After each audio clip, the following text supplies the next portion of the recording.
재계산을 해봤더니 여기 나와 있는 세금이 모두 채움 신고서 상의 세금보다 더 많더라. 그러면 2단계에서 멈추시고요.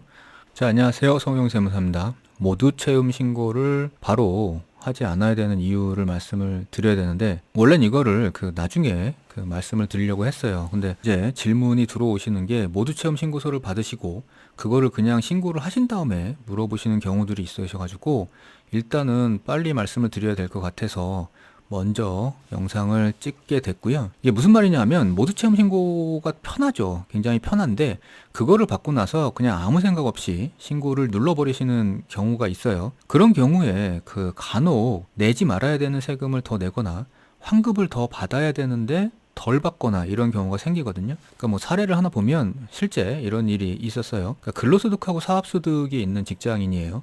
그러니까 사업소득이 보통 이제 3.3% 프리랜서 소득이 많이 있으시죠. 근데 이제 그런 분 같은 경우에는 금액이 크지 않으면 이제 모두 채움 신고서가 날라오거든요.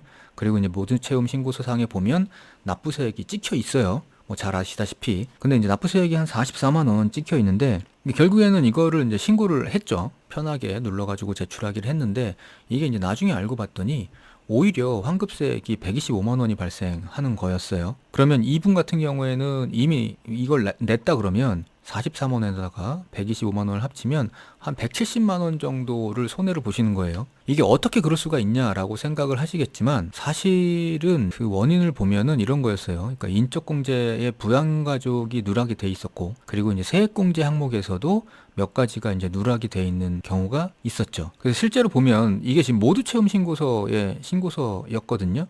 그래서 보시면 여기 지금 납부세액이 44만 1,900원이에요. 실제로 다시 해봤더니 이제 이렇게 돼 있는 거죠. 마이너스 125만 3천 원이 환급이 발생했어요. 그러니까 결과적으로는 이게 환급이니까 다시 신고를 하기는 했는데 만약에 다시 신고하지 않고 이 금액이 40만 원이 아니라 뭐 한 4만 원, 5만 원이라고 적다고 생각해가지고 그냥 편하게 신고를 하셨으면 뭐 이렇게 환급을 못 받으셨겠죠? 그러니까 이런 문제들이 있어가지고 제가 모두 체험 신고는 바로 신고를 하지 마시라고 지금 말씀을 드리는 거고요. 그래서 어떻게 하란 말이냐? 일단 모두 체험 신고서 상의 결정세액이 0인 경우에는 그냥 신고하셔도 무방해요. 일단 결정세액이 0인데 만약에 기납부세액도 없다 그러면 뭐 돌려받을 것도 없고 낼 것도 없으니까 그냥 신고하시면 되고요.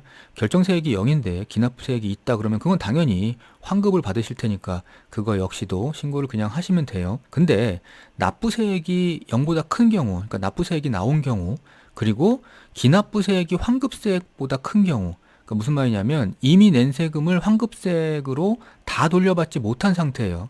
따라서 어느 정도는 더 환급을 받을 수 있는 가능성이 있는 경우를 말씀드리는 경우예요.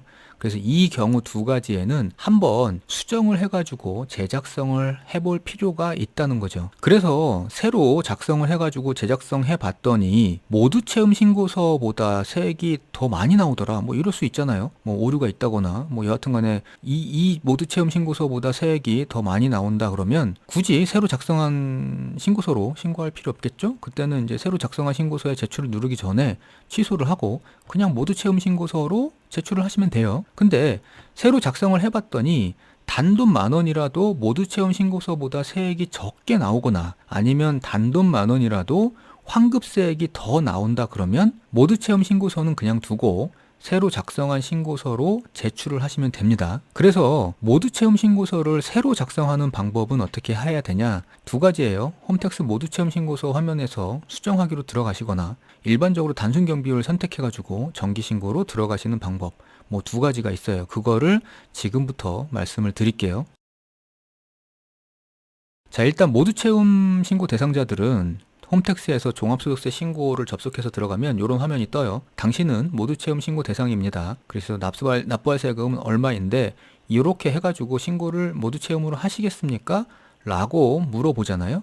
그래서 이제 모두 채움으로 신고하기를 선택하고 들어가면 이런 화면이 뜨죠. 그래서 이제 주민등록번호 조회를 하고 그리고 밑에 신고 안내 자료 요약이 뜨는데 밑에를 보면 이렇게 이제 정해져 있어요. 뭐 이렇게 떠 있겠죠. 그래서 종합소득 금액도 소득공제도 세액공제도 세부 내역 보기를 하면 왜 이런 금액이 나왔는지를 보여주거든요. 그래서 이제 그런 것들을 확인하고 신고서를 제출할 건지 아니면 수정할 건지를 선택하시면 됩니다. 여기서 이제 신고서 수정하기를 하면 재작성을 해보는 거예요. 요로 들어가는 방법이 하나 있다는 거고, 또 하나는 아예 처음에 종합소득세 신고 화면에서 여기 단순 경비율 신고, 모두 채움 신고 이 탭에 정기 신고란을 들어가시는 방법도 있어요. 그러니까 여기를 들어가시면 이제 이렇게 화면이 뜨는데, 아까 모두 채움 신고서에서 신고서 수정하기를 누르셔도 똑같이 이 화면에서 시작됩니다. 그리고 이제 여기서 시작되는 이 화면에 그 계산하는 방법은 제 다른 영상 단순 경비율 유형 영상이 있거든요.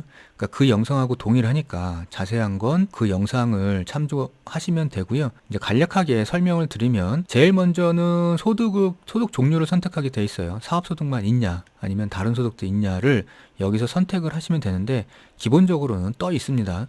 만약에 틀렸다 그러면 소득 종류 변경으로 선택을 다시 하시면 되고요. 그 다음에는 이제 사업소득 금액, 그 다음에 다른 소득이 있으면 다른 소득 금액을 결정을 해야 돼요. 지금은 사업소득하고 근로소득이 있다고 가정하고 하고 있는데, 사업소득 금액 명세 기본적으로는 여기 떠 있어요. 근로소득도 여기 떠 있고, 만약에 이게 다르다 그러면 여기에 들어가셔가지고 수정을 하시면 돼요. 그 다음에 근로소득 같은 경우에는 추가 입력 혹은 요 선택 자료, 그러니까 떠 있는 거죠. 떠 있는 자료의 수정은 여기에서 하시면 돼요. 요렇게 하시면 이제 소득 금액은 그 확정을 짓고 넘어가는 거죠. 그리고 나서 시작은 소득공제, 세액공제를 하시면 돼요. 제일 먼저는 인적공제부터 하시면 됩니다. 인적공제는 연말정산 한 게 있다 그러면 기본적으로 연말정산에서 불러올 거고요. 그 다음에 추가적으로 더 입력을 하거나 수정을 해야 된다 그러면 여기 인적공제 수정에서 수정을 하시면 돼요. 인적공제 수정은 이렇게 팝업이 뜨니까 여기에 해당되시는 부양가족이 있으면 입력을 하고 등록하기를 하시면 여기 밑에 뜨니까 그거를 적용하시면 되고요. 이렇게 해가지고 인적공제까지 하고 나면 밑에 이제 소득공제 하는 란이 뜨거든요. 그럼 여기에 해당되시는 것들을 입력을 하시면 됩니다. 그래서 근로소득자 같은 경우에는 여기 근로소득자 소득공제 명세를 작성을 해주셔야 되는데, 대부분 여기 연말정산 간소화 불러오기에서 다 불러와 집니다. 근데 만약에 근로소득이 없었다, 사업소득만 있는 분 같은 경우에는 이 란 자체가 안 떠요. 그래서 이거는 왜 내가 안 뜰까라고 고민 안 하셔도 됩니다. 근로소득이 없으신 분들은 이 근로소득자 관련한 명세는 뜨지 않으니까 위에 그냥 일반적인 소득공제만 입력하시면 돼요. 그래서 이제 한 가지 예를 들어보면, 신용카드 사용액에 대한 소득공제는 여기 연말정산 간소화 불러오기 여기 메뉴로 들어가셔가지고 보시면 여기 체크하셔가지고 불러오기 하면 이렇게 숫자들이 다 뜨거든요. 그럼 그 숫자를 보시고 계산하기를 한 다음에 적용하기를 누르시면 돼요. 그럼 여기 이렇게 금액이 뜨죠. 그러니까 이런 식으로 입력을 하시면 됩니다. 그 다음에 밑에 이제 세액 감면하고 세액 공제를 입력하시면 돼요. 제일 먼저 나오는 게 근로소득자 세액 감면인데, 여기는 해당되시는 게 근로소득이 있으신 분 같은 경우에는 조특법 30조 중소기업 취업자 소득세 감면밖에 없으실 거예요. 거의 대부분은. 그래서 이게 있으시다 그러면 연말정산 자료를 보시고 입력을 해주시면 됩니다. 그 다음부터는 이제 세액공제 명세예요. 첫 번째 나오는 이 란은 근로소득이 없어도 일반적으로 세액공제 입력하는 란이고, 그 밑으로 나오는 근로소득자 세액공제란은 근로소득이 있으신 분들만 뜰 거예요. 그래서 이제 일반적인 세액공제란을 입력해야 되는데, 자녀세액공제 같은 경우에는 위에 보시면 그 인적공제 입력할 때 그 자녀분들을 입력하셨으면 여기에 이제 자동적으로 뜰 거고요. 그 다음부터는 이제 해당되는 것들을 입력을 해주시면 되는데, 이제 두 가지 말씀드려야 될 건, 첫 번째 연금계좌 세액공제가 있거든요. 요거는 이제 입력하는 건 이미 잘 아실 거고, 요거 역시도 연말정산 간소화 불러오기로 들어가서 불러와서 입력을 하면 되고요. 그런데 연금계좌 세액공제는 제가 누차 말씀드리지만 가장 나중에 입력을 하셔야 됩니다. 세금이 남아 있을 때. 그리고 표준세액공제라고 있으니까요. 이게 다른 특별세액공제나 특별소득공제, 뭐 월세세액공제, 뭐 교육비, 의료비 뭐 이런 거 있잖아요. 그러니까 그런 것들하고 비교했을 때 이 표준세액공제가, 여기 도움말 들어가 보시면 내용 나와요. 표준세액공제가 더 많다 그러면 다른 것들을 0으로 하고 이 표준세액공제를 받으면 되고요. 자, 그리고 마지막으로 이제 근로소득자 세액공제죠. 이건 뭐 연말정산을 해보신 분들은 익히 잘 아세요.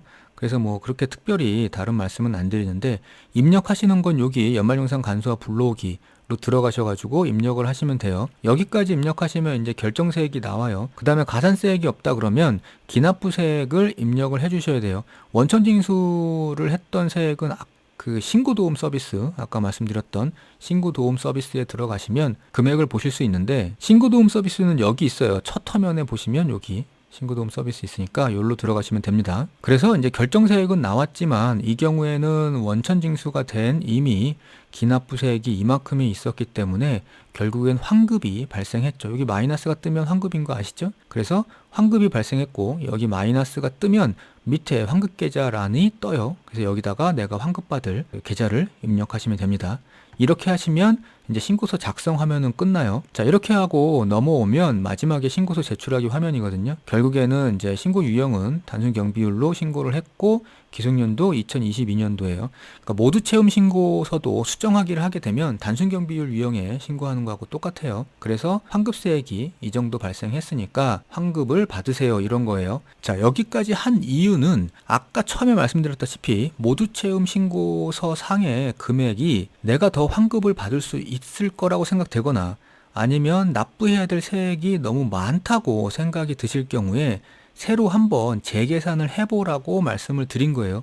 그래서 이런 식으로 재계산을 했더니 여기에 결론적으로 나와 있는 이 종합소득세 세금 금액이 모두 채움 신고서, 국세청에서 보내준 모두 채움 신고서 상의 세금보다 적거나 그리고 환급받을 세액이 많거나 이런 경우에는 지금 이 상태에서 요 금액을 신고하시면 됩니다. 모두 채움 신고서는 그냥 무시하고 여기서 신고서 제출하기를 하시면 되고, 만약에 재계산을 해봤더니 여기 나와 있는 세금이 모두 채움 신고서 상의 세금보다 더 많더라. 그러면 2단계에서 멈추시고요. 그리고 모두 채움 신고서 상에서 다시 그냥 제출하기를 하시면 돼요. 그래서 모두 채움 신고로 그냥 신고하시면 된다는 말이죠. 그래서 이제 이 단계에서 선택을 하시고요. 여기서 만약에 이 금액이 세금이 더 적다 그래서 2단계에서 신고서를 제출한다 그러면 다음 화면은 이제 접수증이 뜰 거고요. 납부할 세금이 있다 그러면 여기서 납부하기를 하시거나 아니면 납부서를 출력하셔가지고 은행 계좌로 납부를 하시면 됩니다. 그리고 나서 또 하나 중요한 게 있죠. 신고 내역 조회로, 지금 여기 세금 신고에서 우리는 세금 신고를 했잖아요. 그러니까 신고 내역 조회로 들어가셔가지고 조회를 하신 다음에 밑에 내가 신고한 내역이 조회가 뜨게 되면 요 옆에 지방소득세 신고 이동이라는 게 여기 있죠. 그래서 이 지방소득세도 종합소득세 신고를 하게 되면 반드시 함께 신고를 해줘야 되니까 여기로 이동하셔가지고 지방소득세도 꼭 신고를 해 주셔야 됩니다.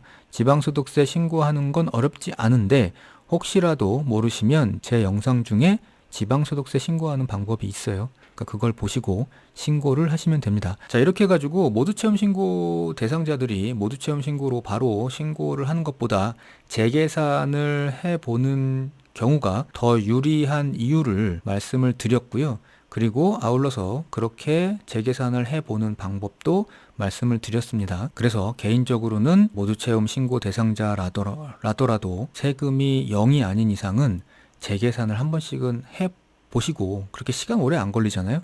재계산을 한번 해보시고요. 비교하시면 되니까. 그래서 이게 많으면 뭐 적은 쪽으로 신고를 들어가시면 되죠. 그래서 한 번씩은 재계산을 해보시기를 권해드립니다. 자, 오늘 시간 마치겠습니다. 감사합니다.